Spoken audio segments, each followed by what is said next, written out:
Ladies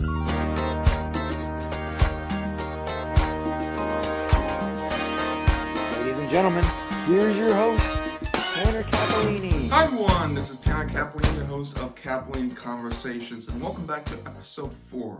Now, I do want to apologize for it being such a long time since I have uploaded one of these, and there's 2 reasons why. The first is that I've been busy. I had college midterms to do, and I just haven't found the time. But there's a second reason, and this is the major reason. About 20 days or so ago, Russia has invaded Ukraine. It's still going on. And this has just been a very terrible event. A lot of people have died. A lot of people are fleeing Ukraine. A lot of people are having to leave their homes behind. And it's just been a very bad thing. And I felt like, should I talk about it on the show? Should I not? You know, sometimes talk show hosts will joke about things with world events, and this is not something that I want to joke about. I just don't think it's appropriate at this time to do so. So I'm not going to be really talking about it because this is not a political show, but I just felt wrong doing this show about sports, video games, all these cool things that I love while some terrible stuff is happening. And here's the deal. You know, unfortunately, this is going on. And I pray for peace, that everything gets resolved, and that, you know, the people who are fleeing or in danger get to safety. And if you're someone like me and millions of people across the world who are hoping for peace and are scared about what's going on, that's very human to feel. And I want to achieve in this podcast, not podcast, but talk show and series, I want to provide some safety and warmth. So this is going to be kind of a fun series, and that's kind of the purpose of it, to provide kind of almost an escape, talk about some fun things here. So I just wanted to address that. It felt really wrong to me doing an episode where I just mentioned it a bit. So again, not going to be talking about it a ton, but I just wanted to mention that. All right, so we had some big news. It's been a couple of weeks off. So there's a lot of NFL things I could talk about. I mean, there's been so many trades. It seems like every day there's something new, whether it's Deshaun Watson going to the Browns, Devontae Adams going to the Raiders, Von Miller going to the Bills, Juju Smith-Schuster going to the Chiefs. I'm not joking. I could go on and on. But the one move I really want to talk about is Russell Wilson getting traded to the Denver Broncos. This was big news. And it's interesting because for a while, the Seattle Seahawks, the team that Russell Wilson was previously on, he was drafted in 2012, and he was one of the main pieces of that team. He was one of the best quarterbacks. His mobility, his accuracy, it was just great to see. But the Seahawks just could never figure out a way to support Russell Wilson with the help he needed on the offensive line and defense. So Seattle said, okay, go to Denver. And man, you know, I'm pretty impressed with Russell Wilson because ever since about 2014 in Super Bowl 49, as soon as Pete Carroll decided to throw the ball, if I was Russell Wilson, I'd be like, see ya, Seattle. But in all seriousness, I'm happy to see Russell Wilson go to the Broncos. And it's a really great step for Denver as well because the Broncos are one of those teams that have, I think, a lot of retro familiarity to it in the NFL. I feel like the Packers, Cowboys, Steelers, 49ers, Broncos, these are teams that I feel like even if you're not an NFL fan, you at least hear the name of. And it's cool that the Broncos gain some relevancy with this move. Also, there's some players like Cortland Sutton and Jerry Jeudy who are going to get a chance to play for a quarterback in Denver. Even if you're not a football fan, I still think the idea of players having a chance to improve their game is always very neat to see. So this was something great to see Russ going to Mile High. It was pretty great to see him now in Denver Orange. Speaking of colors, let's transition on to movies and talk about Turning Red, a new Pixar film. So this film is basically about a teenage girl who's going through some changes in life, and she turns into a giant red panda, right? She turns into a giant red panda, and it's about her, you know, her mom. There's some tension going on there. And this was a film that was getting blasted by critics because I watched the movie and it does mention some things through girls' puberty, like periods, cramps. Those are mentioned, not heavily focused on, but they are mentioned in the film, and I saw people online be like, "Oh, what is Disney Pixar doing? What is this?" And people are like, "Oh, I hate it. I hate it." Like, I was kind of blown away by the media, perception of it. I saw the movie. I thought it was solid. I don't love it, but Pixar movies have always dealt with very difficult ideas.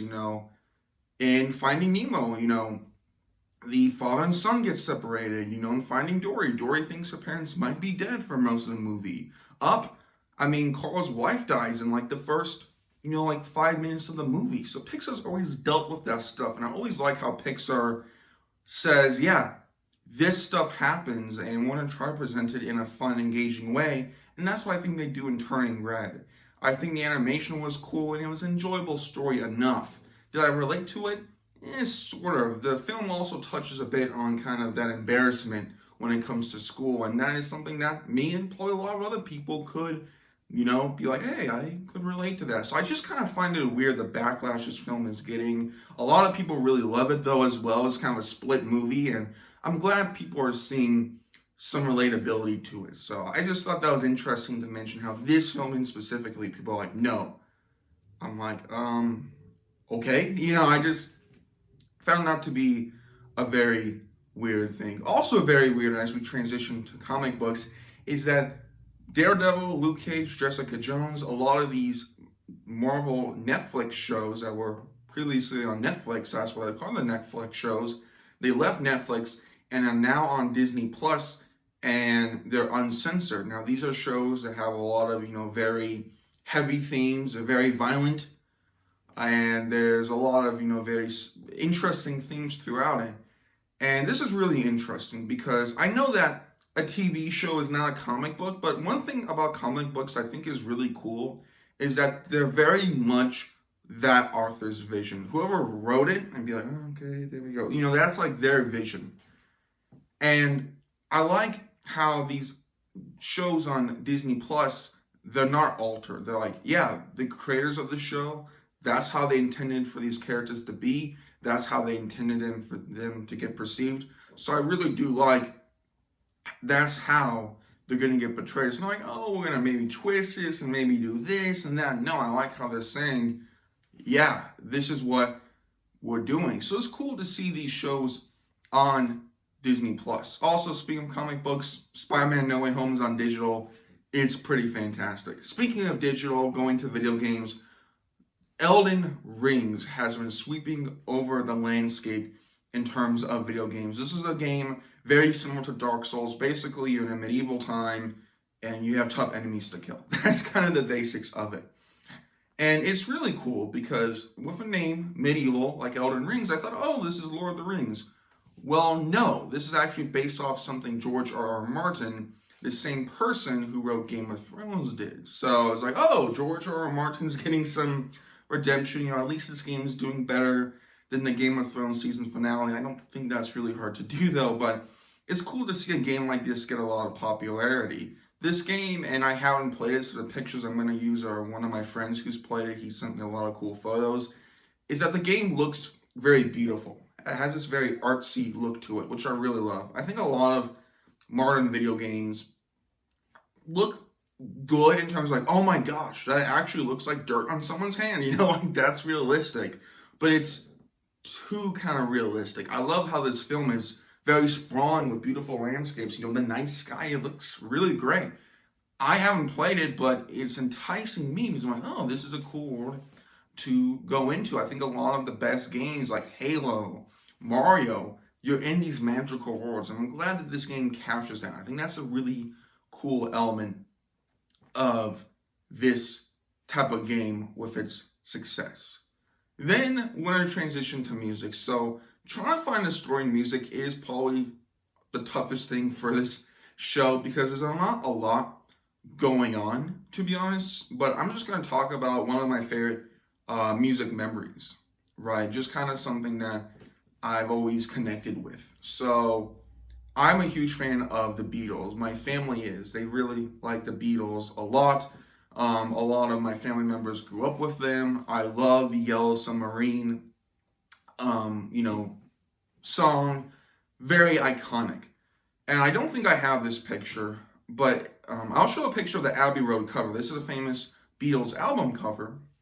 And one time I was visiting some family. We were visiting them, and we decided to create the Abbey Road cover. So it was me and some family. We took a picture. I don't have it on hand, but I thought that was really cool, right? And just kind of how impactful music can be and the connections it can create. So overall, everyone, that'll do it for this episode of Cappellini Conversations. Hope you all enjoyed it. Sorry for the break. I'll try to be back more regularly. And until then, everyone, take care. Have a good one. Stay safe. And bye-bye.